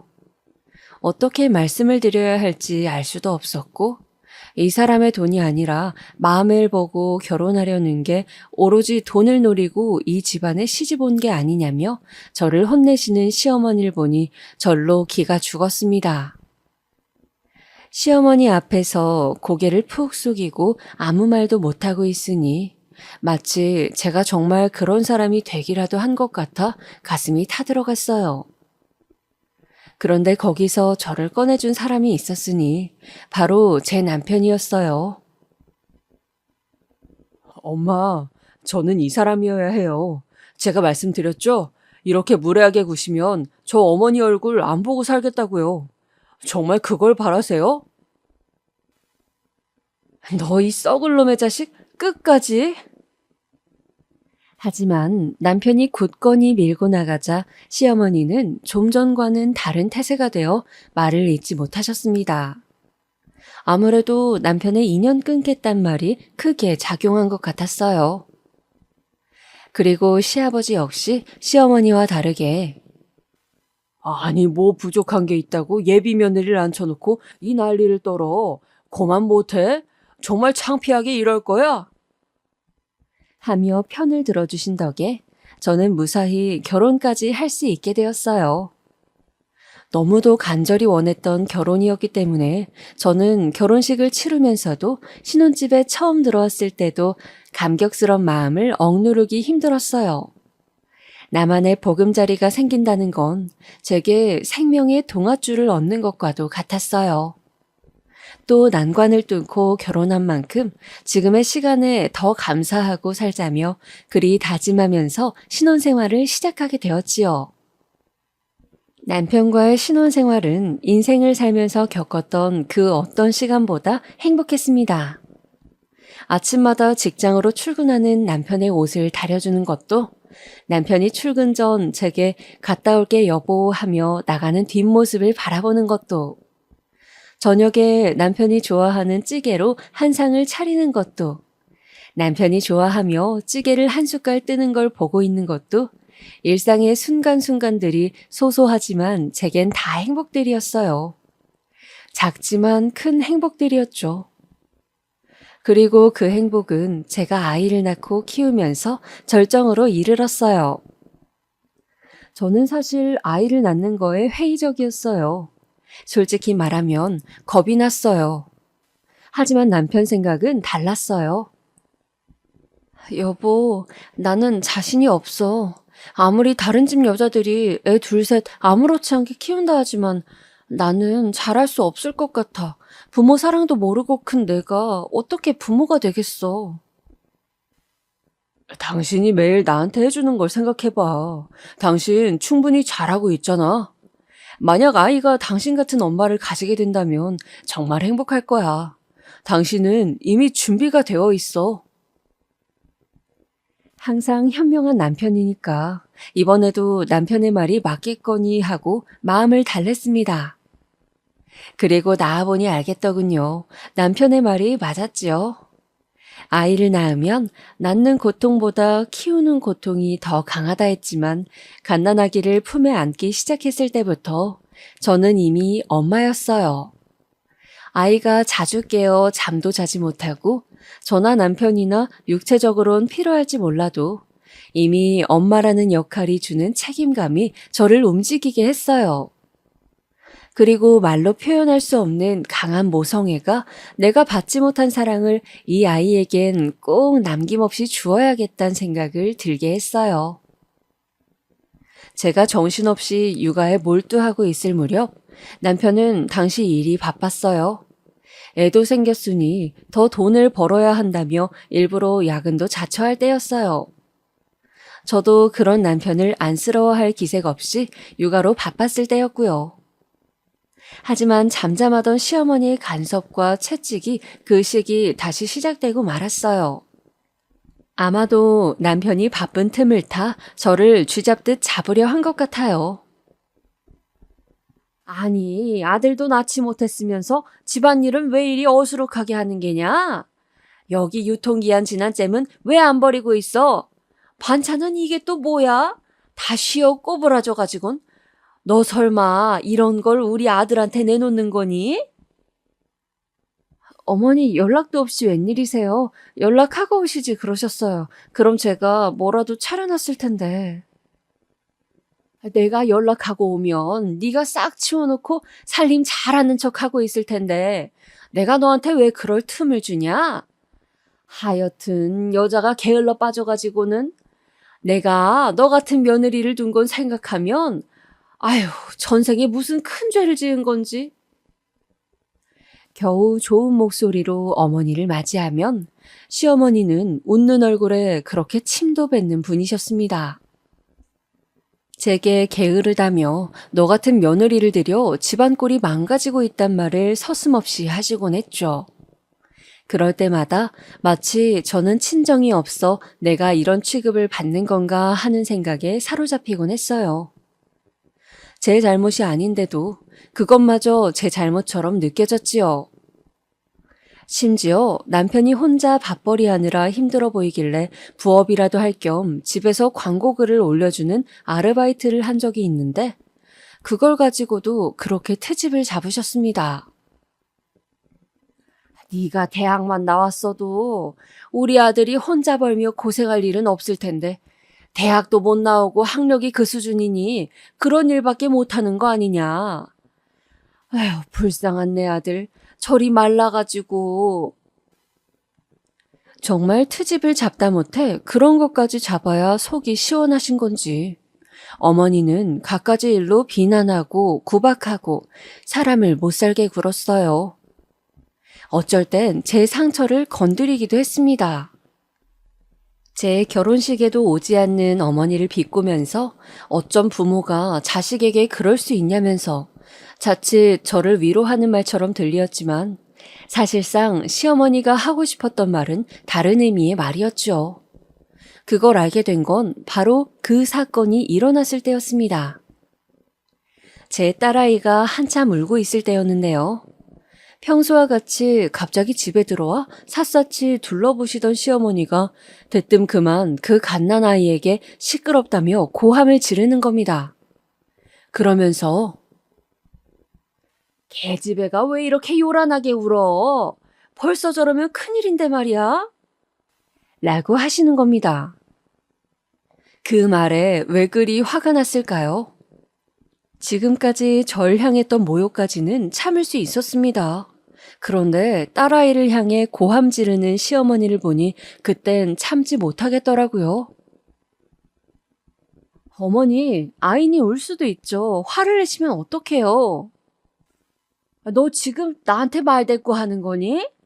아니, 아무리 제대로 된 집안에서 못 자랐다고 쳐도 그렇지 말이야. 어디서 시애미한테 말대꾸할 생각을 해? 정신머리가 있니? 맞아야 정신을 차리겠어. 이거 놓으세요. 아마 남편이 말리지 않았다면 그날 사단이 나도 났을 거예요. 시어머니가 정말로 제 뺨을 치고 다짜고짜 멱살까지 잡았으니까요. 저도 그날은 참지 못해 대거리를 했지만 순간 시어머니의 살기 어린 눈이 무섭게 느껴지기까지 했습니다. 남편은 단단히 화가 난 나머지 시어머니가 저를 때린 이후 시어머니와의 연을 끊겠다고 말했고 다행스럽게도 저희는 시댁에 가는 일이 없게 되었습니다. 저야 시어머니를 안 보고 살 수 있어 너무도 심적으로 안정이 되고 행복하던 때였어요.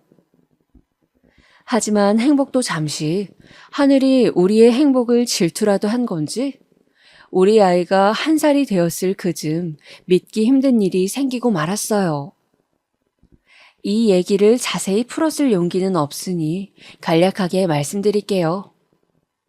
제가 아이를 재우기 위해 침대에 누워 아이를 마주보고 아이의 이름을 부르고 있을 때였어요. 자야지, 우리 아기, 우리 이쁜 은정이.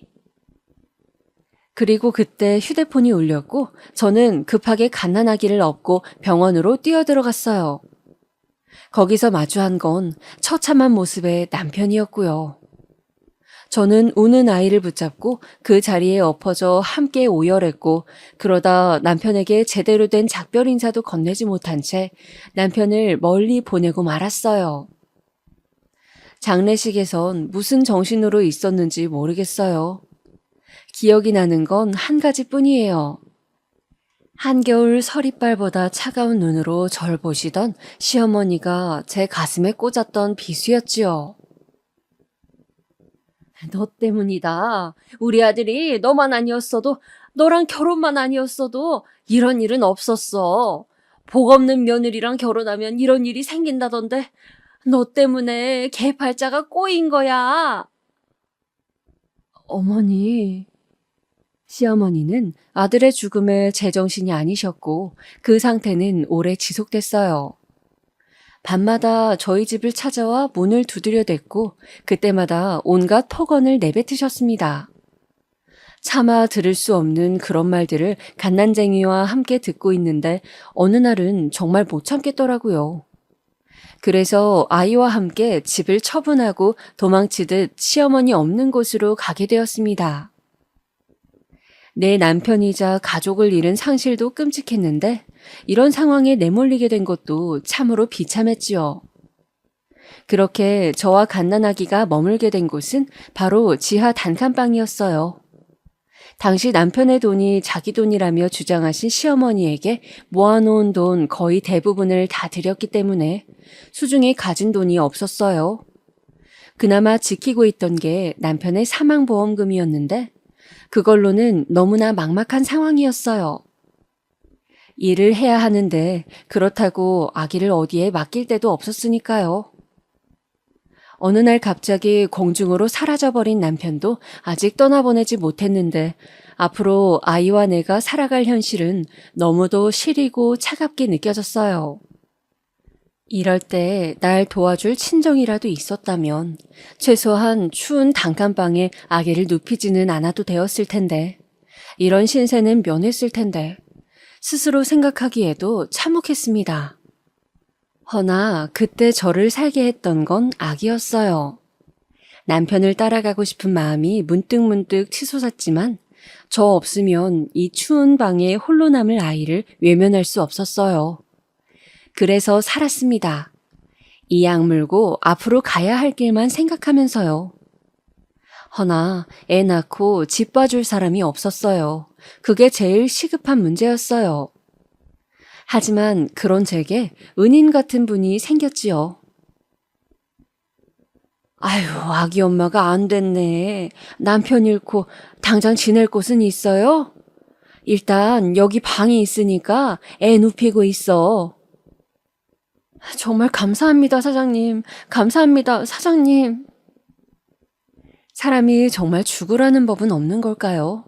그때 제가 만난 식당의 사장님은 아마 남편이 절 위해 내려주신 분이 아닐까 싶을 정도로 따뜻하고 좋으신 분이었어요. 낯선 저를 자기도 혼자 애 키워봐서 그 심정 안다며 받아주시곤 일할 데가 없는 제게 보금자리를 내어주셨어요. 그리고 일이 정말 바쁠 땐 사장님이 딸아이를 보아주셨지요. 저는 그런 사장님이 너무 감사해 고맙다고 1000번은 말씀드린 것 같아요. 그 후 저는 사장님께 누가 되지 않기 위해 정말 열심히 일해 나갔던 것 같아요. 원래 하는 일은 부엌 일이었지만 그 외에 시간이 남으면 서빙 일까지 하면서 제 일처럼 해나갔어요.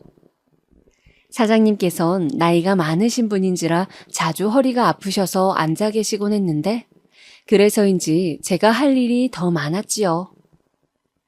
그리고 사장님은 알아서 월급도 올려주시면서 제가 자립할 수 있도록 도와주시곤 했어요.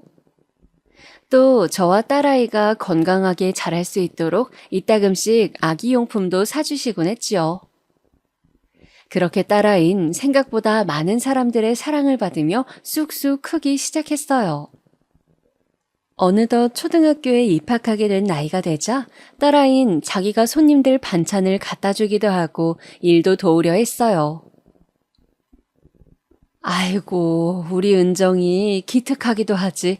은정이가 나중에 식당 사장님 해도 되겠네. 감사해요. 저 꼭 엄마 도와 엄마랑 식당 할 거예요. 사장님이나 저나 그런 딸아이를 보며 흐뭇하게 웃으시곤 하셨습니다. 저도 딸 하나만을 보며 제 삶의 고단함을 잊을 수 있었지요. 그러던 어느 날이었어요. 갑자기 시어머니께서 저를 찾아오신 거였어요. 어떻게 알고 오셨는지 식당으로 찾아오셔선 너무나 청천벽력 같은 말을 하시더군요. 갑자기 아이를 데려가야겠다는 거였어요. 어머니께서 왜 제 아이를 데려가신다는 거예요? 무슨 권리로요? 절대 안 돼요. 전 제 딸 어머니께 맡길 생각 추호도 없어요.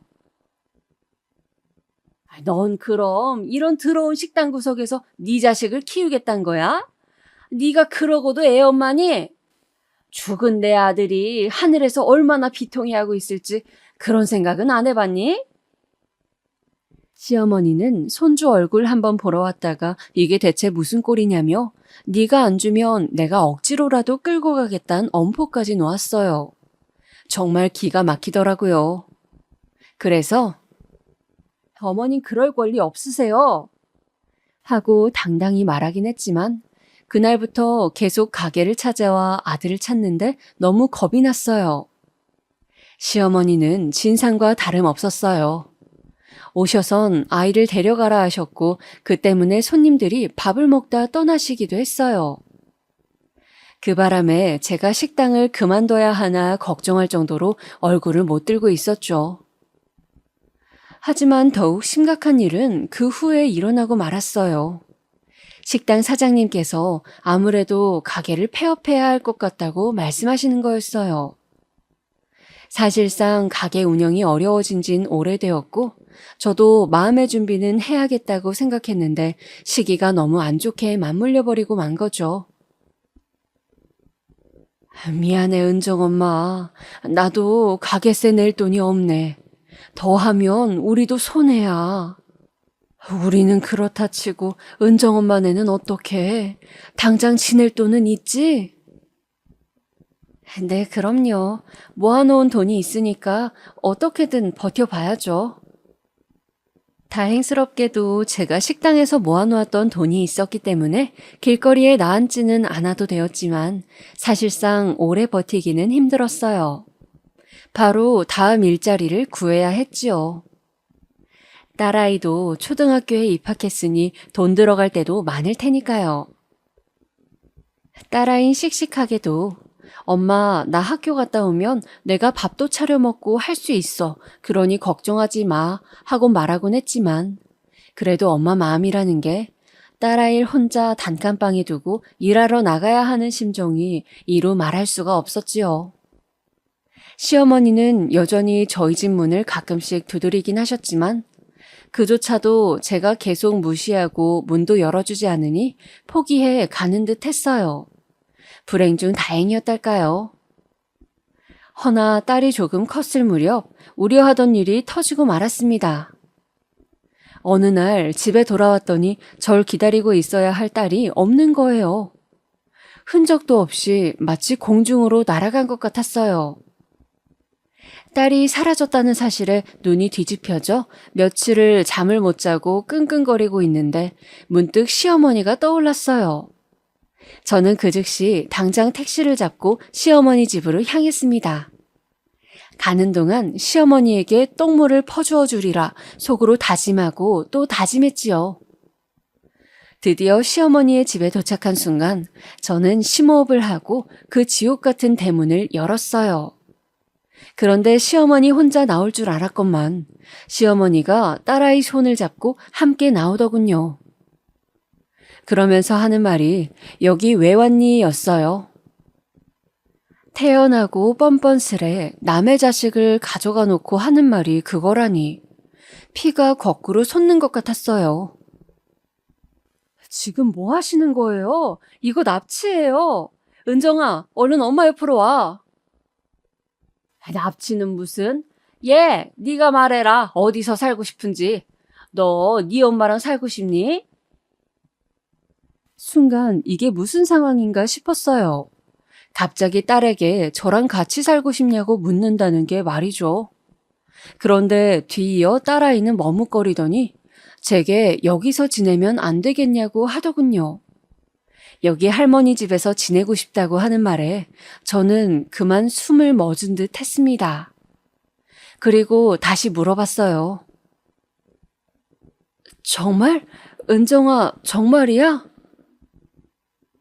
응, 엄마. 나 할머니 집에서 살면 할머니가 학원도 보내주고 용돈도 준대. 엄마가 나 보러 오면 되잖아. 어쩐 일인지 저에게 꼭부터 떨어지고 싶지 않아 하던 딸은 제게 그런 기막힌 말을 하더군요. 저는 딸의 말에 그만 할 말을 잃어버렸고 멍하니 딸의 얼굴을 바라보고만 있었어요. 막상 그 상황이 되니 입이 막히고 딸 얼굴만 바라보게 되더라고요. 그리고 딸은 그런 절 보며 미안하다고 중얼거렸어요. 옆에서 시어머니는 한껏 비웃으며 그런 절 내려다보며 나가라고 했습니다. 그 후 시어머니는 딸아이를 자주 보여주겠다 약속했지만 몇 년간 전 딸아이를 한 달에 한 번밖에 보지 못했습니다. 애초에 했던 약속과는 시어머니가 계속해서 미루었기 때문이에요. 딸이 아프다, 학원에 갔다. 그러더니 딸이 나중에는 절 보고 싶지 않아 한다는 말까지 하면서요. 어머니, 저희 얘가 그럴 리 없어요. 제발 보여주세요. 제가 엄마잖아요. 얘 내가 안 보여주는 거니? 은정이가 싫다잖아. 은정아, 오늘 엄마 만날래? 하지만 전화기 너머 잠시 후 머뭇거리며 들려온 딸아이의 대답은 엄마, 나 오늘 할머니가 놀이공원 데려가 준대. 친구들이랑 놀기로 했어. 였어요. 그렇게 전화는 끊겼고 끊긴 전화기에 대고 저는 오열을 하고 말았습니다. 같이 일하던 직원이 덩달아 눈물을 지으며 애기 엄마 어떡해 하며 친정엄마처럼 등을 쓸어주시는데 누가 제 심정을 알겠어요. 남편 잃은 게 가장 큰 고통인 줄 알았는데 세상에 태어나 그런 고통은 처음이었죠. 내 자식을 내가 볼 수 없는 그런 고통 말입니다. 아마 여러분은 상상도 하지 못할 겁니다. 그래도 이상하게도 당시 제가 일하던 가게 사장님의 말엔 힘이 있었어요. 절 잘 살펴주던 분이셔서 그런지 제게 다정하게 그런 말씀을 해주실 때면 당시 곧 죽을 것처럼 대답하긴 했지만 다시 어떻게든 살아가 보겠다는 의욕이 생기더라고요. 저는 아픔을 잊고자 딸을 향한 그리움을 삼키기 위해 더 열심히 일했어요. 매일 식당 일을 하면서 밤에는 야간 편의점 아르바이트까지 하면서 열심히 돈을 모았어요. 딸에 대한 원망이 없다면 거짓말이겠지만 아직 어린 딸이고 내 딸이니 하는 마음으로 사귀었어요. 그리고 언젠가 우리 딸이 대학 갈 때 좋은 남자 데리고 와 결혼하려 할 때 내가 보태줘야지 하고 그런 심정으로 한 푼 두 푼 모았는데 그게 딸과의 끈이 되는 것만 같더라고요. 그래서 딸아이 명의로 된 통장 안에 돈을 차곡차곡 쌓았고 어느 날 밤엔 그만 서러움을 견디지 못하고 딸 사진을 붙들고 울면서 몇 년을 보내었어요. 그렇게 지내던 어느 날 그토록 기다려오던 딸 소식이 들려왔어요.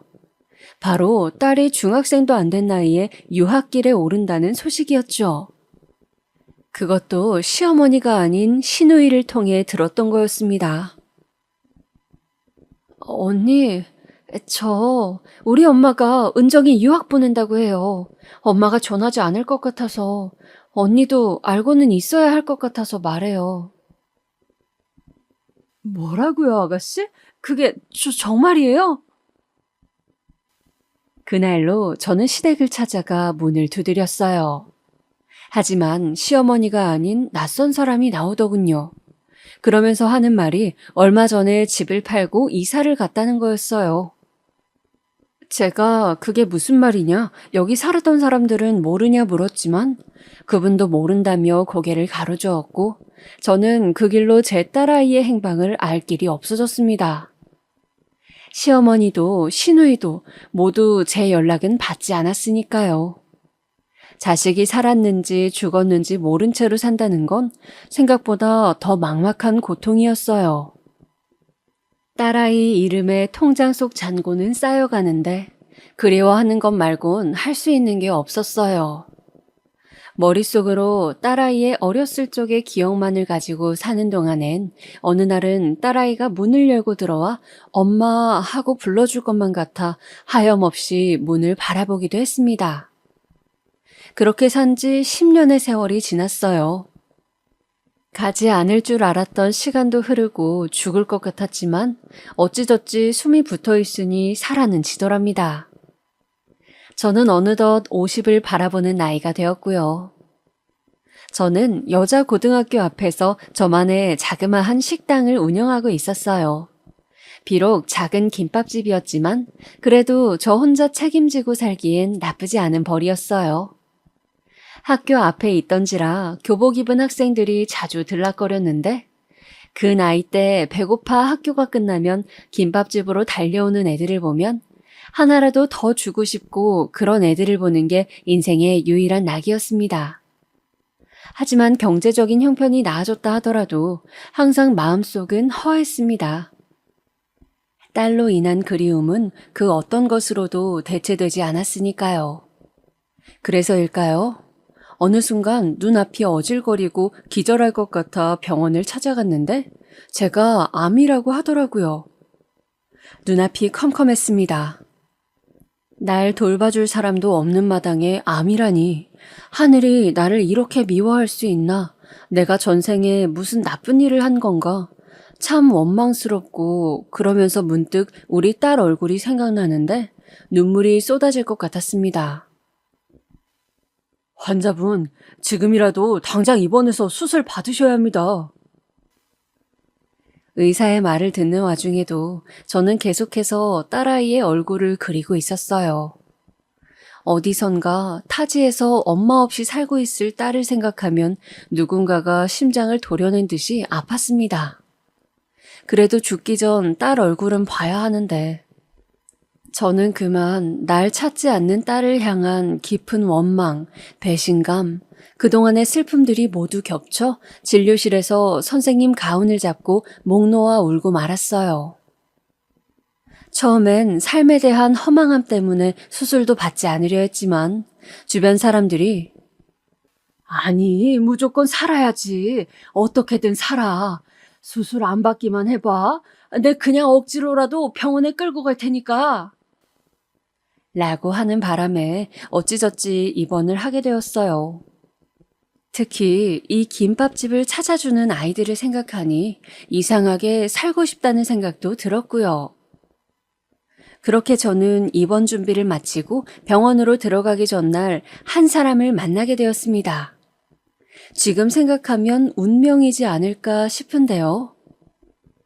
죽기 전까지 볼 수 있을까 싶었던 제 피부치, 바로 제 딸이었어요. 긴 생머리에 오밀조밀한 이목구비, 고급스러운 옷을 입은 한 여자가 김밥집에 들어왔는데 저도 모르게 넋을 잃고 쳐다보게 되더군요. 그 여자가 고개를 돌려 천천히 저를 볼 때까지요. 그리고 저는 그 젊은 여자를 똑바로 마주한 순간 그만 눈물을 흘리고 말았어요. 그 아인 바로 제 딸이었어요. 엄마. 이윽고 딸아이가 절 부르며 꽉 안아주었습니다. 얼마 만에 안아보는 딸아이 품인지 이리 어른이 되어서 어느덧 저보다 키가 큰 딸아이가 저를 외려 안는데 그제야 실감이 났어요.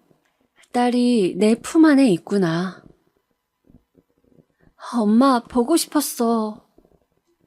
저는 그 말을 듣고 더 눈물을 참을 수 없어 그렇게 한참 딸을 껴안으며 울었어요. 한참을 울고 난 후 우리는 그간 못한 이야기들을 하나하나 짐 풀듯 풀어냈어요. 저희에겐 만나지 못한 시간이 길었던 만큼 들어야 할 얘기도 많았지요. 딸아인 처음 우리가 헤어졌을 때의 얘기부터 시작했어요. 우선 엄마, 나 엄마한테 사과부터 하고 싶어. 내가 엄마에게 그때 그렇게 굴었던 건 정말 어렸기 때문이야. 할머니 말을 믿었거든. 할머니가 나한테 그랬어. 내가 있어서 엄마가 가난하게 사는 거라고. 그리고 당시 우리 집 형편도 되게 힘들었잖아. 나만 없으면 엄마가 행복하게 살 수 있다 하는데 그 말이 꼭 진짜 같았어. 그래서 엄마한테 일부러 더 나쁘게 굴면서 할머니와 살고 싶은 척 했어. 그런데 내가 계속 엄마와 같이 살고 싶어 하니까 할머니가 나한테 유학을 가라고 했어. 가기 싫기도 했지만 내가 하고 싶은 게 음악이라 마음 한편 더 넓은 세상도 보고 공부도 하고 싶었어. 내가 성공해서 돈 많이 벌면 엄마 행복하게 해줄 수도 있을 테니까.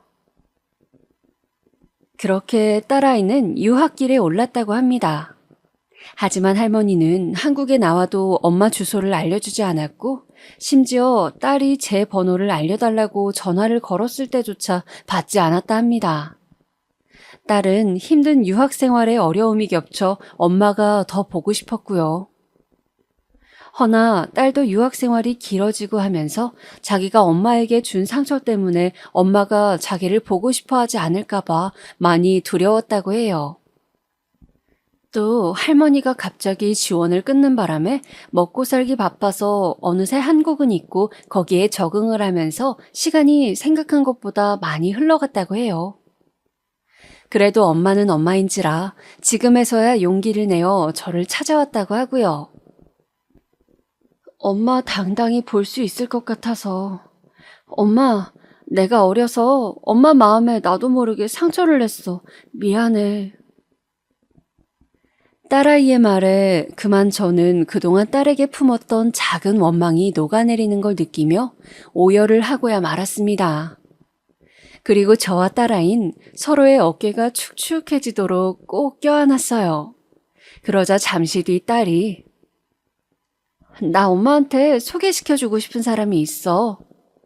하더군요. 그 사람이 누군데? 내가 결혼하고 싶은 사람이야.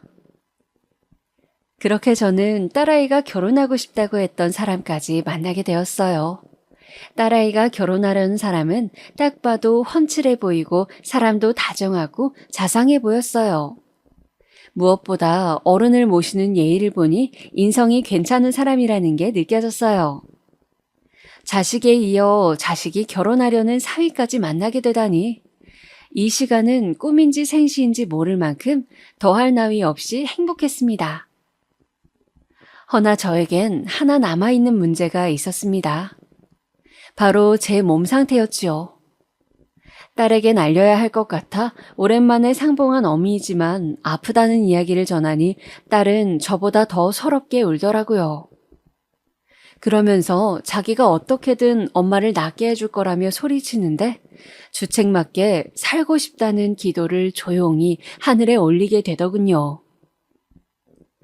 딸을 만나기 전까진 살아도 죽어도 괜찮다는 마음이었는데 말이죠.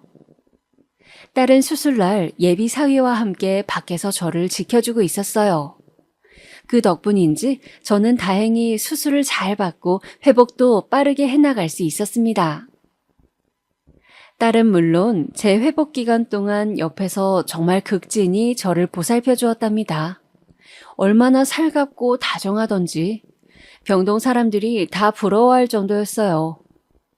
결혼 준비로도 바쁠 텐데 나중에 사위한테 들으니 결혼식마저 저 때문에 미뤘다고 하더라고요.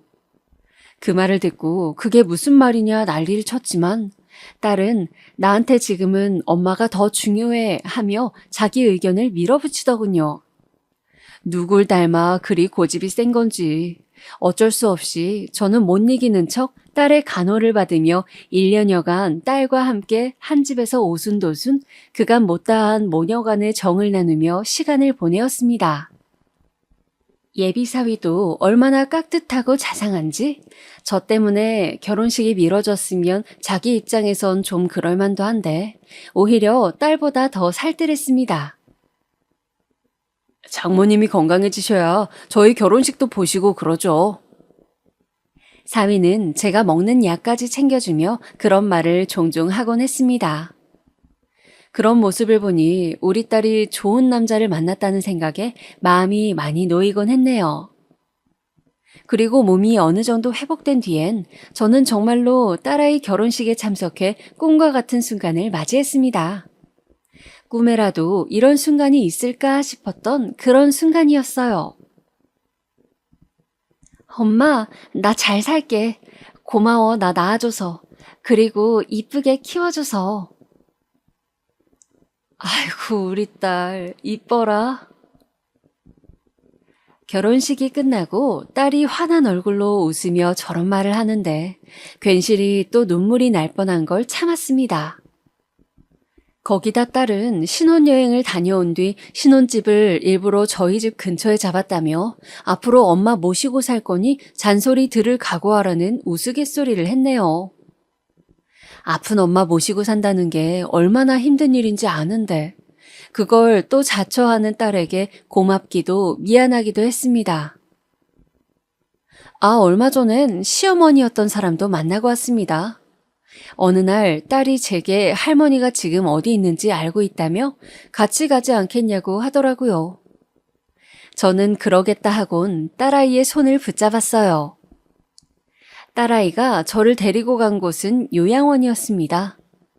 오랜만에 보는 시어머니의 모습은 그야말로 예전과는 아주 상반된 모습이었어요.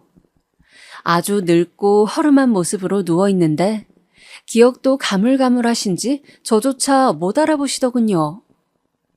그런 어머니를 보는데 옛날 생각이 마구 스쳐 지나갔어요. 그런데 자기 손주는 또 어떻게 알아보시고 실눈을 떠 제 딸을 바라보더라고요. 아유, 은정이? 그러자 딸아이는 시어머니를 덤덤히 보더니 차갑게 내뱉었죠. 저희 엄마예요. 알아보시겠어요? 시어머니는 그 말에 충격을 받은 얼굴이 되었고 절 보던 시어머니의 눈꺼풀이 가여울 정도로 푸르르 떨렸어요. 그리고 곧이어 온몸이 떨리는데 저는 그런 시어머니를 보며 아주 오랜만에 인사를 건넸어요. 어머니 안녕하세요. 평생 지옥 속에 사시길 바라겠습니다. 그 이상 더 말은 하지 않았어요. 이미 죽어가는 사람 앞에서 말을 쏟아내봤자 무슨 소용이 있겠나요? 오히려 그런 사람을 등지고 제가 딸아이와 행복하게 사는 게 진정한 복수라는 생각을 했어요. 사실 저도 마음 같아서야 저와 딸을 갈라놓은 이 사람의 멱살이라도 잡고 싶었지만 간신히 그 마음을 억눌렀답니다. 그렇게 돌아오는 길엔 딸아이와 함께 사위를 불러 저녁 한 끼 맛있는 거라고 집으로 갔네요. 지금 저는 너무나 행복한 삶을 살고 있습니다. 제 옆에 그토록 보고 싶었던 딸아이가 있으니까요. 딸아이는 지금 임신을 하고 있는 상태여서 곧이어 저에게 손주를 또 안겨주려 하고 있어요. 태어날 손주가 무척이나 보고 싶어요. 우리 딸아이를 많이 닮은 아이겠지요? 사실 사연을 쓰기 전까진 많이 망설여졌어요. 아무리 익명이라지만 혹시나 비난의 눈초리가 있을까봐 겁이 나기도 했는데 그래도 막상 쓰고 나니 제 이야기를 이렇게 글로 써보는 게 처음이라 후련하기도 하고 시원하기도 했네요. 아무튼 저희 모녀 돌고 돌아 드디어 만나게 된 인연이니만큼 더 아끼고 보듬으며 행복하게 살아나가겠습니다. 지금까지 사연을 들어주신 분들 모두 감사하고요. 오늘 하루 사랑하는 사람과 뜻깊은 시간 보내시길 진심으로 바라겠습니다.